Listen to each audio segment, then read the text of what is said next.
I might have a story to tell you. I really like this subscriber's question. He always went for the tricky ones. We had several people wondering what you thought of these songs. Did you already know them? And if you did, what do you think about them? What you're about to see in this video is simply a first. On YouTube, the Pope's Swiss Guard has for the first time invited a YouTube videographer into their quarters. Most importantly, they answered your questions, which was very interesting. For context, this invitation comes after I made a mini documentary about them, which they kindly praised.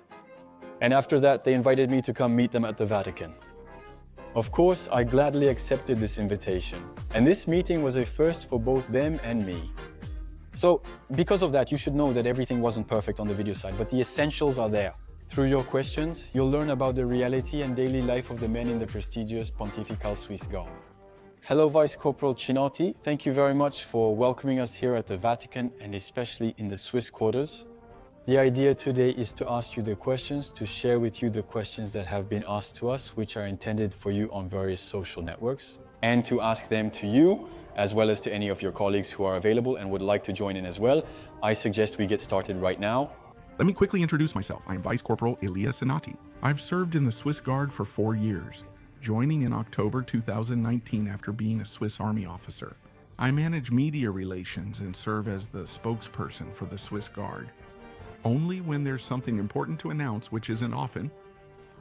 I still occasionally serve in uniform, so I'm not fully detached from service yet. And I've been a non-commissioned officer since 2022. Hello, Gaetan. Thanks for welcoming us today. The first question comes from Twitter. It's Anthony who was wondering what the Guard's ranks were and if they differed from other armies. So, regarding all the ranks in our case, in the Pontifical Swiss Guard, ultimately it looks exactly like the military hierarchy we have in the Swiss Army, with a few differences though. For example, the halberdier doesn't exist since we don't carry halberds in the Swiss Army. And then there are higher ranks that don't exist in the Swiss Guard. Hello, Lucas. Thank you as well for welcoming us today. Craft Trays, who asked the question, how was your first day as a Swiss Guard and how did you feel? It was really just an afternoon since we got to Tamini station around 5 p.m.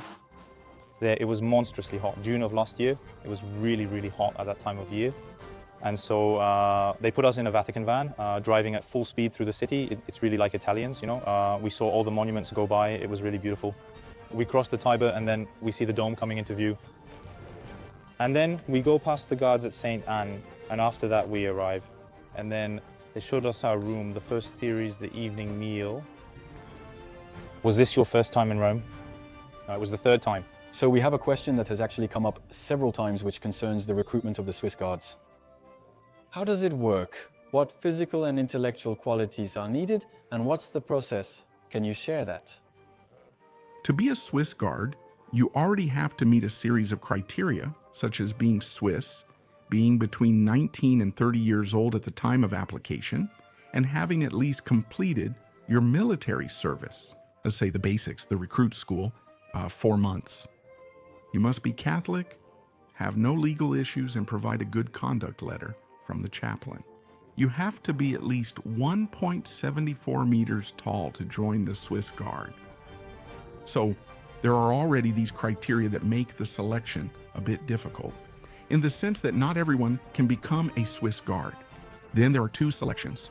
There is a first one that takes place in a recruitment center in Switzerland, where for about 3 hours they check the candidate's profile. We do psychological tests and we also analyze the candidate a bit more, let's say on a personal level. We conduct an interview with him that can last quite a while, where we try to define the candidate's personality.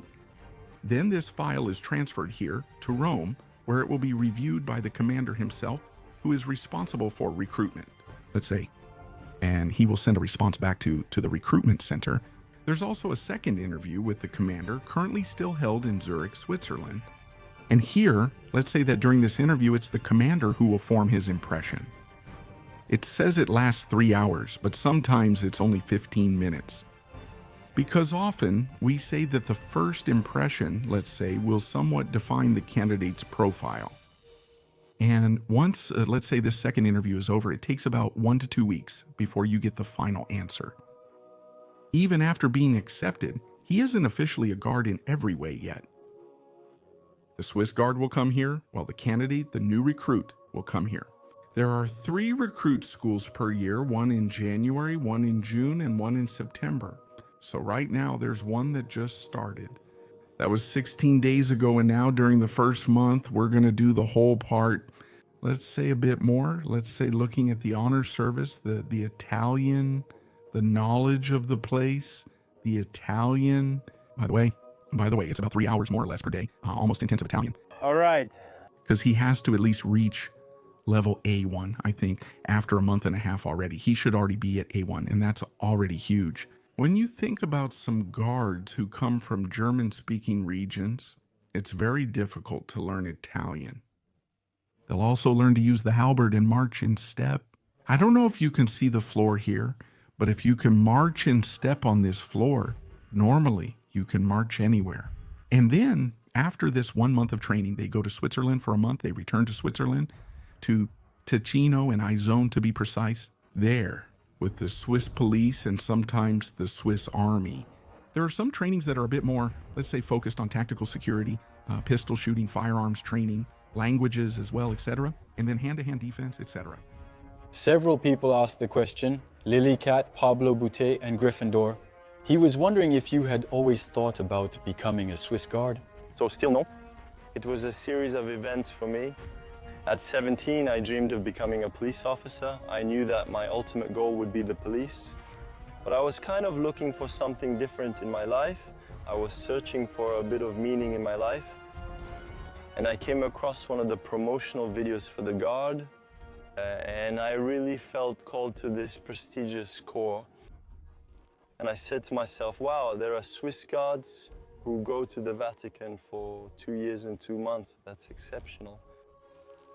And with my curiosity, I went to look it up a bit on the internet. That's how I got here. So is it truly a calling for you? You heard about the guardianship and it spoke to you?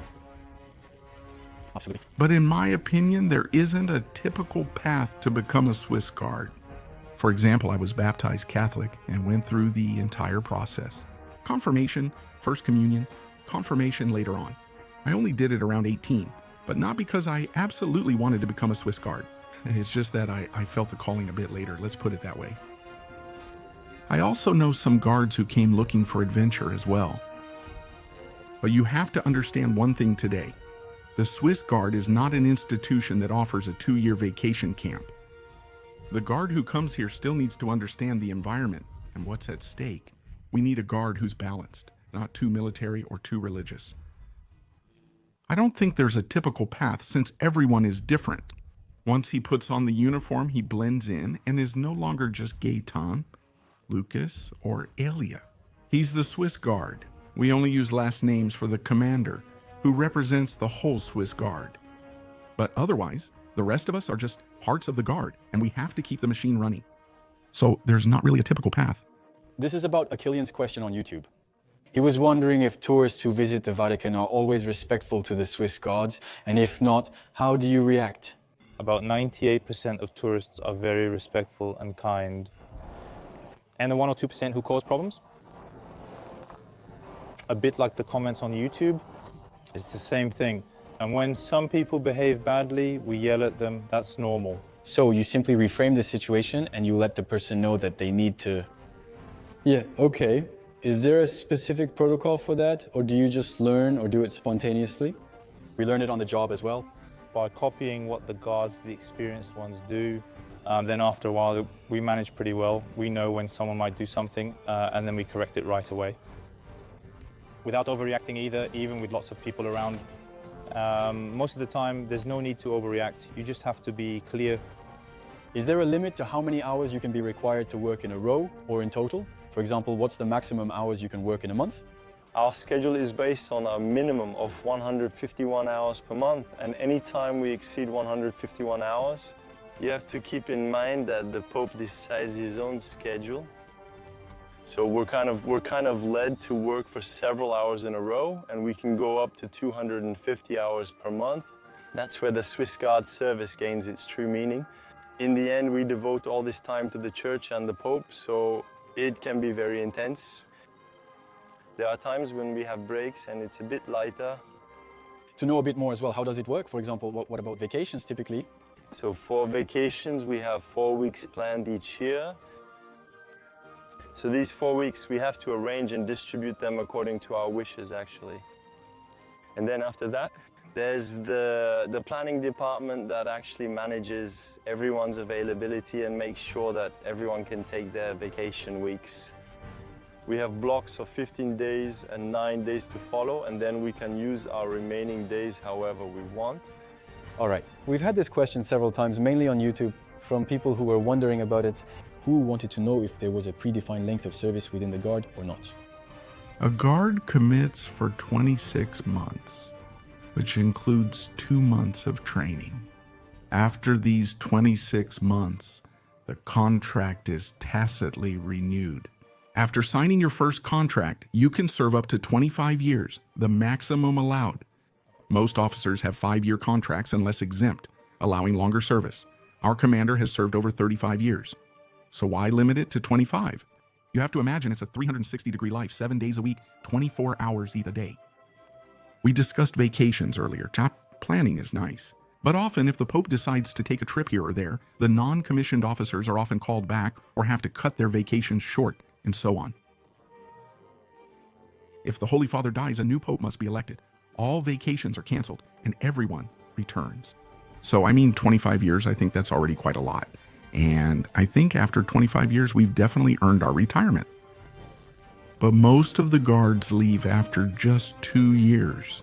There's a small group that stays, and some continue up to 25 years. Most of them, once they're done, they go back to their original jobs where they become police officers, soldiers, or work in the security field in general. On YouTube, we also got a question from Michael Lanouette, who was wondering which language you work in, so mostly Italian, German, or another language, or French, for example. You might think it's Italian since we're in Italy, but it's actually all 3 languages. You must communicate in one of 3 languages: good German, Italian, or French. And we try to do more in Italian, for example, in service radio communications, but it can happen in French or German as well, depending on who we're talking to. And why are you trying to do more in Italian? Precisely because between Swiss, German, and French speakers, sometimes we don't understand each other very well. So Italian is kind of the lingua franca between us. All right, that allows everyone to understand each other. That way we understand each other well, all right? This is a question from Victor Plouffe, who was wondering how your personal life is outside of work. So family, friends, hobbies in general. So for me personally, my family lives in Switzerland. So I keep in touch with them from a distance. They often come to visit me, but it's still rare. We can always rely on our second family, the Swiss Guard. We spend a lot of time with our comrades, and we often say that in the end, we're always together. We are colleagues, neighbors, and at the same time family because we share unique moments. And then in my daily life, I spend a lot of time with my comrades at the beach. We go out sometimes in the Roman streets and we visit the Eternal City a lot. So yeah, we have a lot of things to do and we don't have time to get bored. Next, we have a question, actually several, from Francois de Belfroy and Texas Rangers on YouTube, who is wondering how the Swiss station stays up to standard for operational missions, the protection of the Holy Father and the Vatican, and whether there is ongoing training, modernizing weapons, training, maneuvers, and collaborating with other armies and police. The Swiss Guard. In fact, we have drastically changed our vision of security on the Tart. We have always been a security force. We have always been an armed corps. But in 2015, following the Paris attacks, there was a change in mentality in the sense that danger can always be there and always be a potential threat. And today we have a fairly complete security force. We provide honor services, which means we do honor guards. We do honor guards for the arrivals of ambassadors, presidents, and so on. But we also have a whole part where we really focus much more on security. Our guards are trained with the Swiss state police in the handling of weapons. Who is a non-commissioned officer? At that point, non-commissioned officers make up the small group that ensures security, staying very close to the Holy Father. At that point, ongoing training sessions are held in Switzerland, with the Swiss Military Police Corps and Swiss Special Forces all linked to close protection. You have to take courses, you have to pass the physical test, you have to know how to shoot very well. In addition, in Switzerland, we have a shooting culture that is really very prominent in the training. And so we do a lot of additional training to effectively ensure all our different missions that we have here in the Vatican. We also provide ongoing internal training with instructors who continuously train the guards. For example, today there is taser training. That means we have our guards who are trained by taser instructors, who are Swiss guards but are certified taser instructors. So we have a whole range of training, but we don't just have training focused on security. We also have training focused on psychology, management, communication, and so on. This lets us offer a full range suitable for a professional police force abroad. Collaborations always depend. For instance, if we travel abroad, we'll work with foreign police since we can't handle all security alone. When we are here in the Vatican, we are able to provide security as a whole. But when we go abroad, if the Pope has to celebrate a Mass, as will be the case in September in Marseille, we won't provide velodrome security, but will ensure the Holy Father's close protection. So at that point, we collaborate. Here in Italy, we already closely collaborate with our colleagues at the Vatican. The gendarmes are the Vatican police, we are the Vatican army. And let's say that for Italy, we work closely with the Vatican Inspectorate, which is the Italian state police, but they have their own inspectorate specifically for here. And they handle all the matters related to security. Because you have to understand that every day we have 30,000 people entering the museums, and almost as many in the basilica. Since we can't provide this security ourselves, we often delegate responsibilities to the state police. We were wondering if the guard has a welcoming ritual. So how do you welcome new recruits? Well, I would say in a cold manner. It's true that we have a custom that we do this for every recruit school. And then actually our custom is not to speak to the future guards for a month. They come here, they have no idea where they've ended up, and on top of that, no one talks to them. So yes, of course, the everyday phrases like hello, thank you, and so on, that's a given. But when it comes to deeper relationships, we cut off all outside contact precisely to strengthen their cohesion with each other so they can develop a sense of camaraderie and build that group strength. All right, I welcome you today to this first lesson on formality. I welcome you to this first lesson on formality. We also had a question from Charlie Ramon and Ghost Wolf on YouTube, who were wondering what you plan to do after the Swiss Guard. Yes, so I did a bachelor's degree before coming, so I would like to continue with a master's degree. I'm considering public administration and plan to apply early next year. And more specifically, what was your field of study? I studied theology and philosophy for my bachelor's at the University of Fribourg. All right. Do you also have, for example, any examples of other classmates who told you what they wanted to do afterwards? Well, there are many who go into the police, all right? Or something related to security. And then otherwise, there are some who did an apprenticeship before. They go back to their trade, they continue their studies. They had learned, or they also continue their studies, returning to their original profession. Well, they begin university to become a lawyer or another professional. Ah, yes. So indeed, we were also wondering how you handle what we might call new risks, especially the risks of cyber attacks or attacks relying on the internet.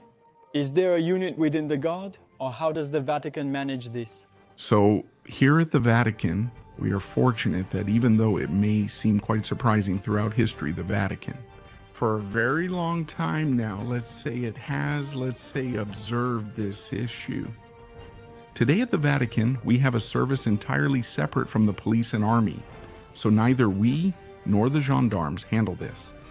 It's really an information technology service of the Vatican, but the information technology specialists, there are network technicians. And our advantage at the Vatican is that it's a closed network, so we potentially have fewer problems than abroad. But on the other hand, yes, we have a whole series of safeguards to counter a potential cyber attack in the cyber domain. As of today, for example, the Guard, we still have a few elements missing, but we've almost completed our digital transition. We have an app, we have service tablets, we have a much faster system, and we also have encrypted messaging. We're no longer using WhatsApp. Some armed forces still lacked this not long ago. We also closely monitor our different internet platforms, precisely to protect the privacy of the guards. And so today we've tried to develop that aspect because we know very well that today the website, let's say that the virtual world has become a fairly constant threat to everything related to our applications. For example, they are all encrypted. Since information travels faster today, we can't print and distribute a sheet to every service station anymore. We have a question from Pablo Boutet on YouTube, who was wondering what your perspective is on the history of the Swiss War. Well, that's a good question. Personally, I think I have a sense of pride, a love for my country. And for me, it was a meaningful service.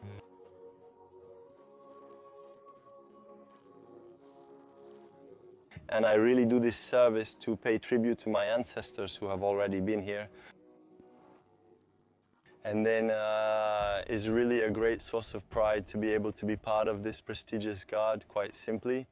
And regarding your motivation, the main driving force for a Swiss Guard, is it the same for you and maybe for your comrades as well? Is it more about religion, the Pope, or the Guard itself, or in any case, the sense of camaraderie that might exist around the Guard? Well, we have about 120 guards, and I think each guard has his own particular motivation. For me, it was more about dedicating 2 years, doing something for the Pope, for the Church, in my own way, finding my way to contribute to all of this. But I think there are several driving forces, and sometimes you find them along the way. For example, the camaraderie, the history here, doing tours or talking with people, discovering new things. So it can also evolve. So you mentioned the Pope's travels a little earlier. What are the trips that the Swiss Guard accompanies, and with what equipment? So when we travel abroad, when the Pope goes abroad or within Italy, it's the same because it's considered as being abroad. We always have, let's say, different periods when we go to do reconnaissance. We always work closely with the gendarmerie, which, let's say, somewhat oversees the whole organization along with the Vatican protocol. Once we get there, we identify the dangers, but also the difficulties that might come up during a trip. For example, I think of Iraq when the Pope visited. The challenge was transporting the Holy Father to the places he wanted to go, because there were areas under Kurdish control and areas under Iraqi control. So that made his movements a bit more difficult. And we will do several reconnaissance missions. And then usually a week before, sometimes 2 weeks before, depending on the length of the trip, we go there and prepare the whole journey. Does the equipment vary? Yes, it depends on the dangers. If you're going to Iraq, Congo, or South Sudan, the equipment will be much heavier. If it's a more peaceful trip, like to Italy or Hungary, etc., the equipment will be slightly lighter. But then you have to understand that when you're doing close protection, you can be the best equipped in the world. The danger is constant, it's always there. And often, your hands are the best weapon. And it's not the equipment you have around your belt that's going to help you. And, of course, talking with people, so words as well. We constantly follow the Pope. That's our main mission. We can't just let him do whatever he wants. But even with the current Pope, he has, let's say, this way of doing things a bit the way he wants. But let's say he's someone who always pays a certain amount of attention to us, even with that. And it's a job that's quite interesting.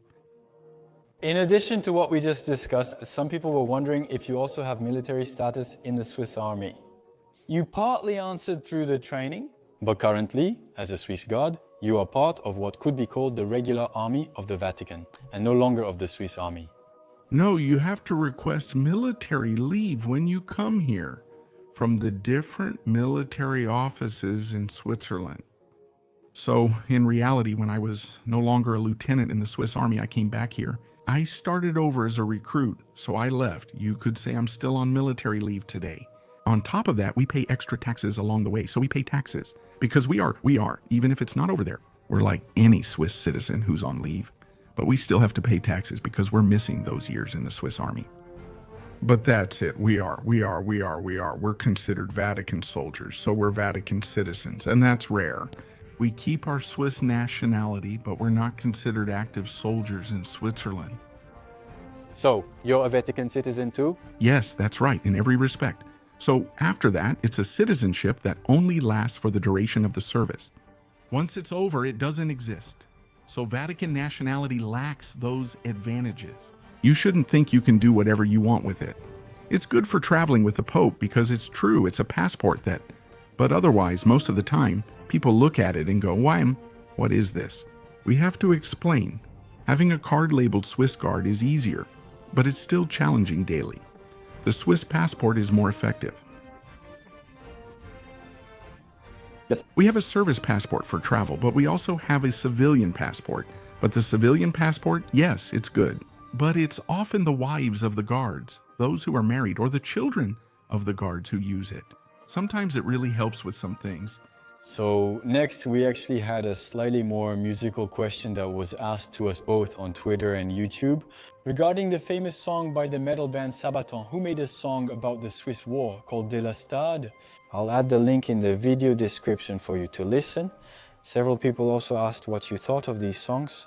If you already knew it, and then if you do know it, what do you think about it? So yes, I do know it. Thank you at the end of Sabaton for paying us this tribute, for our guards who have given this service and this sacrifice. So during the sack of Rome, with here behind us the monument of honor that represents this feat of arms. I know the song well and listen to it 2 or 3 times a week. When with my colleagues, my friends, we train for fitness, or when we exercise, which we call marching in our jargon, we train with this music too. There I still have memories from my street school with this music playing in my ears, and so indeed it was a beautiful tribute to the glory of God and the sacrifice of the world. That's a question I've been asking myself, and I'm sure everyone wants to hear the answer. Can you tell us the best joke that you tell? Within the Swiss Guard, we have inside jokes you can't know. He's Swiss and also German, which is worse. But otherwise, here's a joke someone told me. So there's a lady who arrives at one of the entrances to the Vatican where there's first the Swiss Guard and then she approaches the guard. She says, but I see there are the police officers just behind you. They're at the second service post behind you. So what are you here for? The guard looks at my mom. I look at her. Then he says, but mom, it's because she's a police officer that we're here. Yes, all right. That will make the police officers happy.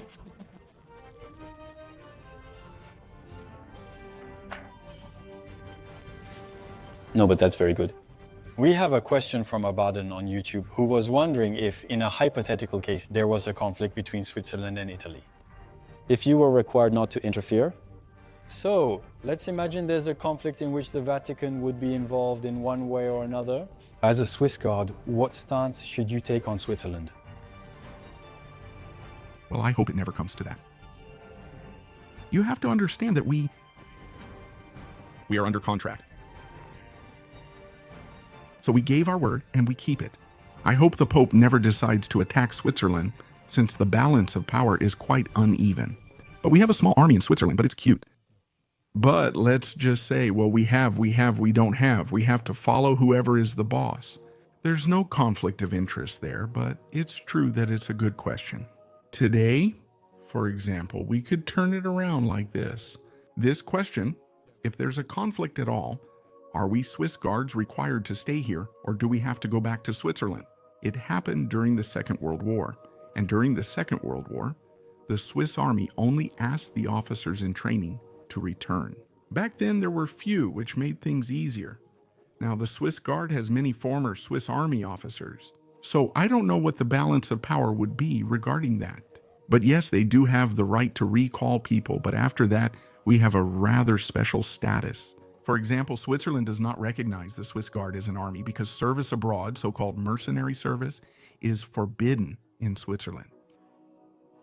So to still allow a Swiss Guard, since it's important to them. So today, it's called a police service. Switzerland recognizes it in its constitution as a police service, even though in reality it's not really a police service. On the edges, but those are the famous little gray areas we have. Yes, all right. We had several questions, especially on YouTube. Regarding the relationship you had with the Pope, how do you see it? How do you experience it? Is it a relationship that is there a certain closeness, or on the contrary, is it very hierarchical? That's a good question. Thank you to the subscriber who asked this question. So personally, my secondary or even tertiary motivation for joining the Guard is indeed to be able to serve Pope Francois. For me, it was important because I saw him as someone extremely caring, someone close to his followers and to the whole world ultimately. And in reality, personally, while on duty, I don't have much closeness with him. I don't have many opportunities to speak with him. We still have this professional distance that often obliges us to remain professional, not to get in contact. But Pope Francis, I see him as a ship captain of a big ship who takes good care of his sailors and who doesn't hesitate to speak up or talk to us. And with a certain sensitivity, I would say that when you shake his hand,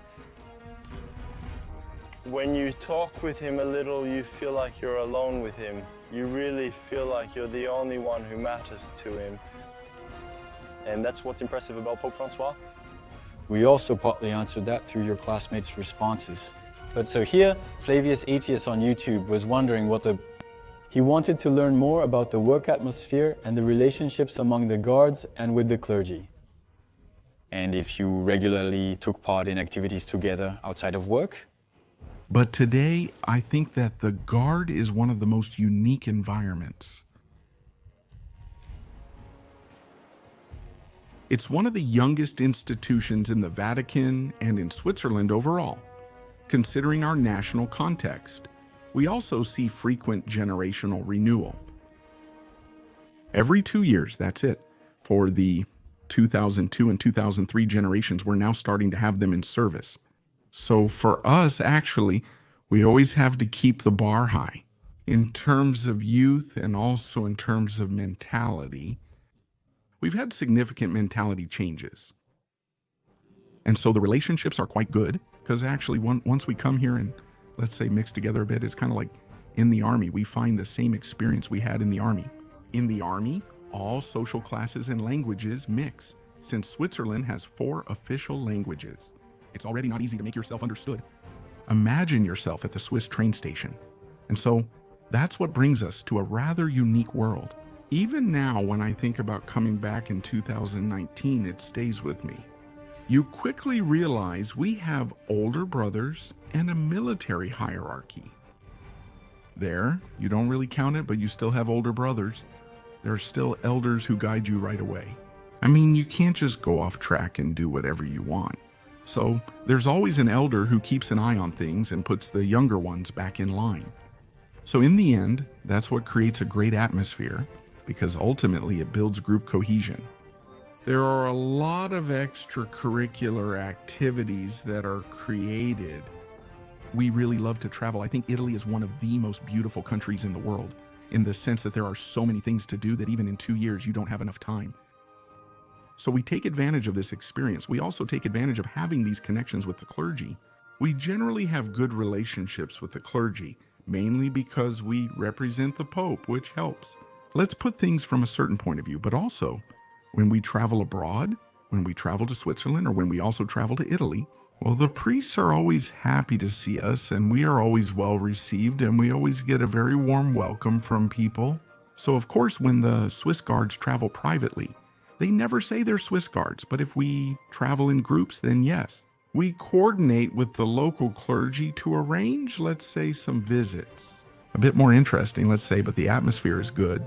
And it's nice because you see in the Swiss army, you have Swiss, French, German, Italian. They all talk together. It's a cacophony. I mean, we really try to find a common idea, but that's how it is. Whereas in the Swiss Guard, it's not like that. Since we all learn Italian, we speak to each other in Italian. So it brings a certain beauty to the accents among the French speakers when we have a really strong accent, and the Swiss Germans too, you know? But it gives us a certain way, an even stronger cohesion. And I mean, with COVID, it brought us even closer together. Besides the regular service, we only had yesterday's service to handle. So we spent a lot of time together, and that's it. We also developed, well, sports that were a bit less popular at the time, like the fitness room, for example, and so on. We have a soccer team in Guards who practice combat sports. So we move around in groups. We have many activities and often agree on what to do in our free time. So same person, still Flavius Aetius, who was very interested in the subject, who wondered, what's your view on Catholicism's evolution since the post-war era, and how do you see its future? Do you have any particular opinions about the other branches of Christianity, like the Orthodox or the Protestants? I like this subscriber's questions. He really went looking for the detailed questions. No, but that's just me. I'm playing along. There's a noticeable difference. For example, I think about when I talk with my grandma, who's Catholic. Back then, everyone was either Catholic or Protestant, and that was it. So there was that. We used to go to Mass on Sundays. I mean, but personally, I don't see society in general being in danger in that sense from a religious point of view. Because during world gatherings like World Youth Day or events in St. Peter's Square with Pope Francis, we see that young people actually do attend, and they even show up in large numbers. Now, whether it's the Francis effect or not, only history will tell. But I must say Francis has brought a fresh wave to this church. I take him a lot as an example in my profession, for example, in communication, because he is someone who truly has the art of communicating at just the right moment. And I always see him as an example because he's someone who often goes off script and never really follows his speech. So yeah, maybe the first 3 sentences, and after that it goes into total improvisation. But it's not exaggerated improvisation, it's concise, precise improvisation. Even though in reality he writes the text himself in quotes, but he completely goes off his own script. So I really like him, but I also like his way of interacting with young people. He is very close to young people. He's actually very close to people in general. And I don't see any big dangers for the future. Because I still see young people who want to discover themselves, young people who want to reconnect with God. We see that a lot. In Rome, we didn't expect it, and it's true. After COVID, we thought tourism would go down, and so on. But on the contrary, no, there are millions of people coming back to Rome. Interest in the Vatican remains strong. Relations with other Christian religions with Françoise have greatly improved. For example, my mom is Protestant. And even today, I mean, she's Protestant, but she loves Pope Francois. She prays for Pope Francois. Protestants, that's none of their business. He brought this new face to both Protestants and Orthodox, since there are many Orthodox as well. He has participated in many Orthodox events. This proves that there is a huge rapprochement between these 3 main currents that we have in the Christian religion. All right. Muslims and Jews also share a fairly global vision. Yes, in general, rapprochements. We have a question from 2 people. On YouTube, it's Hans and the historian who were wondering what the daily life and a typical day of a Swiss Guard is like. So the day of a Swiss Guard is very varied. We often actually always have a detailed plan for the week. We know exactly what we're going to do the next day, which post will be assigned to, and so on. On the other hand, we work on schedules that are very varied. There aren't really any rules. We can work either in the morning from 6 a.m. to 2 p.m., from 2 p.m. to 8 p.m., or from 8 p.m. to midnight. And we also do night shifts. So in terms of hours, it's very varied, and also when it comes to what a normal day looks like. Actually, we depend on the Pope's schedule, so we know about the events a week in advance, but we don't know who we'll meet or what we'll experience. We know where we're going to be, but we don't know who we're going to meet. So then we had Thibaut Poisson on Twitter, who was wondering if the halberd was just for show. Or have you received specific training to use it? And if so, what sources were used? Is there a specific instructor in the Guard, or do you use authoritative historical sources for guidance? He would like to know it's only so we learn to handle it to salute a guest. We call that shouldering the weapon. We shoulder the halberd. Afterwards, no, unfortunately, we don't use it to fight with, but we are trained with automatic handguns, etc. Our halberds are only ceremonial weapons. And typically, regarding that, when a Swiss Guard is in uniform and has the halberd, he also has other equipment on him. And throughout the state, we've always set up specific areas that are critical for us with additional weapons depots and so on, which are ready for deployment. In reality today, the Swiss Guard, or rather the typical pilgrim or tourist, will stop at the guard who stands still and is there with his halberd. That's just 1% of our work. The other 99% involves various tasks. Guards like me in suits are always on patrol. We call that patrolling. We have guards who are trained in weapons, hand-to-hand combat, and so on. We always have specific training. We can't put everything on the belt, not just for looks, but also for practical reasons. You must realize that today, if someone approaches you with a belt of tasers and weapons, power shifts and the conversation quickly grows tense. Whereas if you have lighter, but much more discreet equipment, then you can work much more easily. The Swiss Guard, that's a better weapon. It's not the halberd, but it's the word. We've become very skilled with words. It's a shame we can't tell you everything. But today, guards are much more able to resolve a situation with words than by pulling out pepper spray, a taser, or a handgun. All right, actually, that allows us to follow up on the question about the halberd. We have two people on Twitter, one on Twitter and the other on YouTube. So Live Flush on Twitter and Waka Zambuga on YouTube. Is the orange and blue uniform still suitable for security missions? Typically, what Lee Flush was wondering was, isn't it difficult to chase after someone without losing your helmet? That was the first question that came up, and what if you have extra equipment under your shirt? We saw him, we approached him. And regarding the evolution of your uniforms, are they still changing for practical or symbolic reasons? The dress uniform today allows us to have a certain credibility in the work we do. To clarify, we're discussing the dress uniform. Yes, the blue, red, and yellow one. The dress uniform gives us credibility at work. Actually, lacking that tactical uniform, which many military branches now use, affects the general uniform. When a guy says something, in 99.9% of cases, the person listens. Because most of the time, if it's a big guy, he's really well built. Normally, it works like that for them. But of course, we don't always wear the helmet.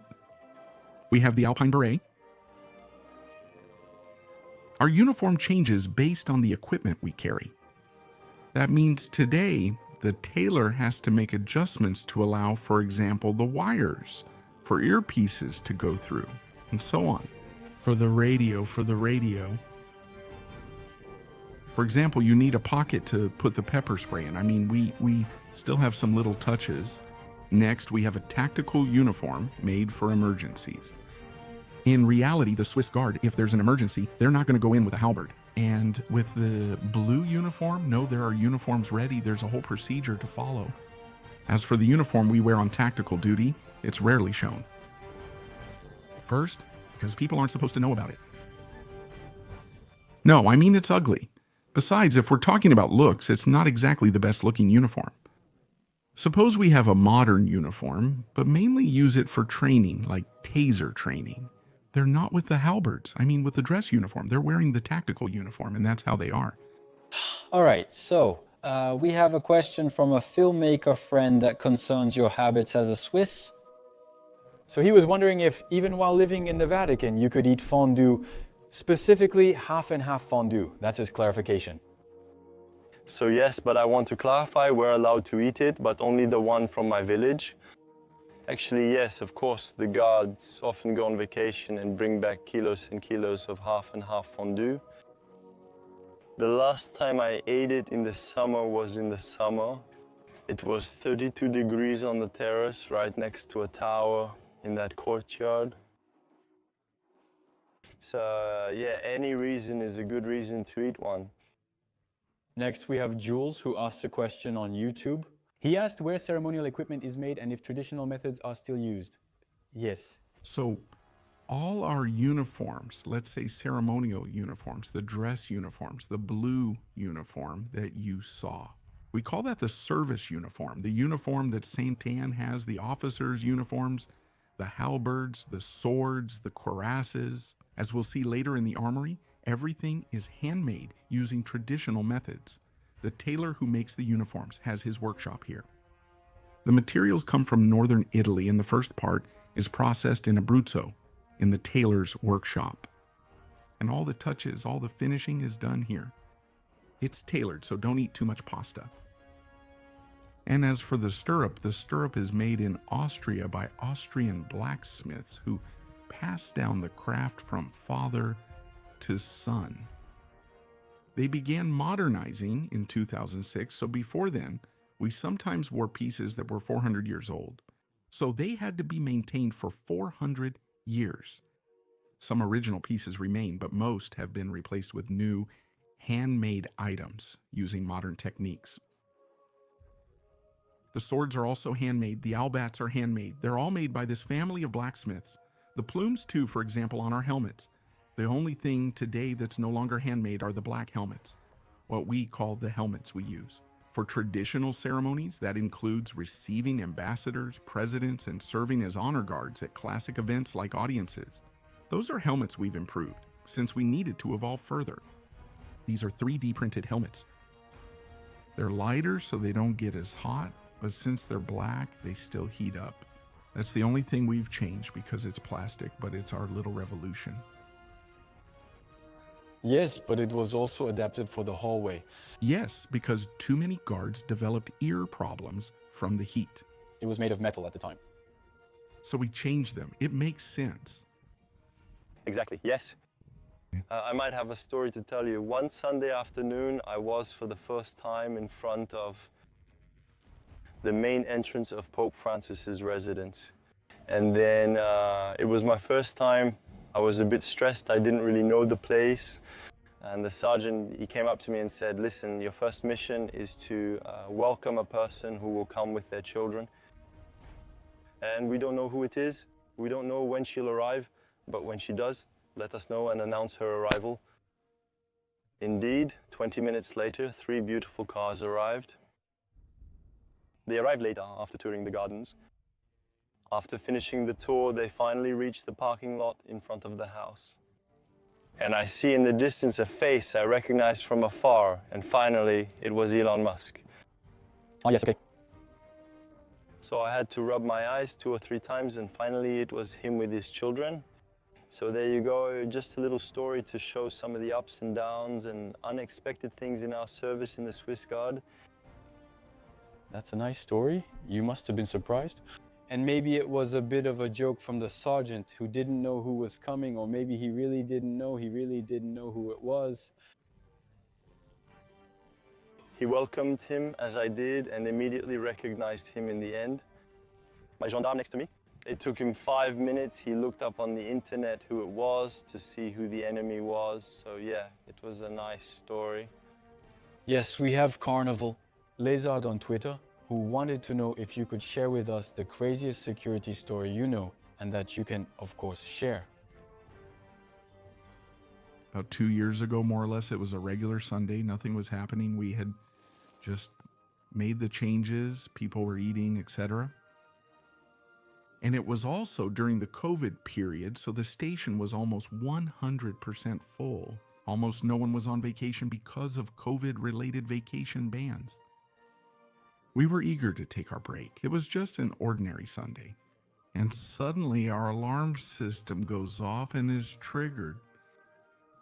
And you should know that we had just come from 2 weeks of training where they had deliberately set off the alarm to train us. So the first reaction was, it's just another drill. The patient realized from the radio it wasn't a drill because someone with a weapon was spotted near the Vatican. But we didn't understand the nature of the information.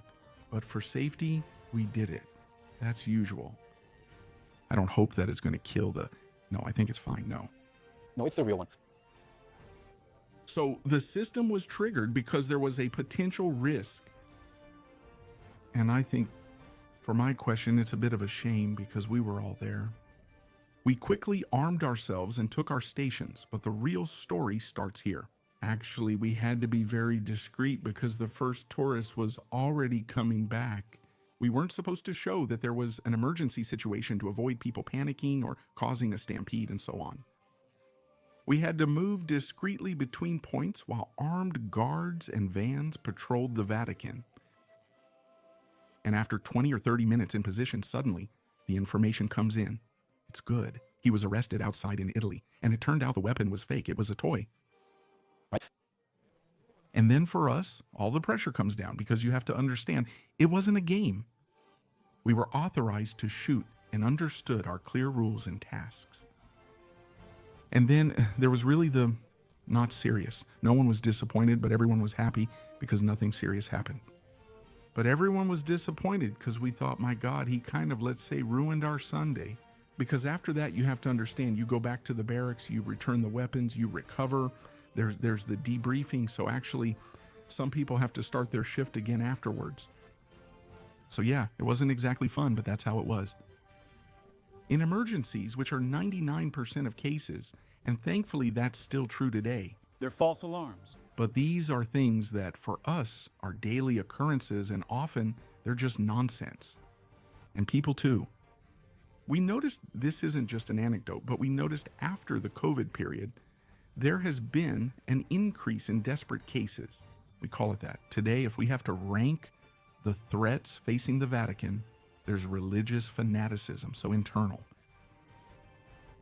There are also what they call in the United States the so-called lone shooters. But we don't call them lone shooters. We call them rather isolated individuals seeking attention and who will commit desperate acts. And they are very dangerous because terrorism we can counter, because those are organizations that need logistics, that need communication. They have a whole plan. In fact, they have a whole plan. The isolated individuals, they don't think and then they act. So for us, it's very difficult. And now we have too many of them. I'm thinking about it now. It happened to me 3 weeks ago. Yes, 3 weeks ago, someone was threatening to commit suicide in front of me. I mean, we're young. Watching someone try to end their life in front of you is terrifying. Thankfully, we convinced him not to do it. But you see, these are things that happen to us every day. And they leave a mark on us, of course. It leaves an impression on our mind. With any shift you can make, everyone will have a similar story. I experienced that too, right after the first lockdown when we were still dealing with COVID. From the lockdown, that's it, yes, exactly. We had a lot of parents who came to the entrances of the Vatican to ask for financial help. And you have to understand, we live in a barracks. We don't really have much to complain about. It's someone who's 40 years old, who comes with children and has lost his job. Well, you have to try to find a way to help him, and also not let him fall into despair. We're in a different state, not Italy, so our guards have had years like this. Our work is actually quite varied. The Pope, the non-commissioned officers, and we have a much closer relationship. because you have to understand that the Pope, when he wakes up, the first person he sees is a Swiss, and when he says goodnight and gives the bonus, it's also a Swiss.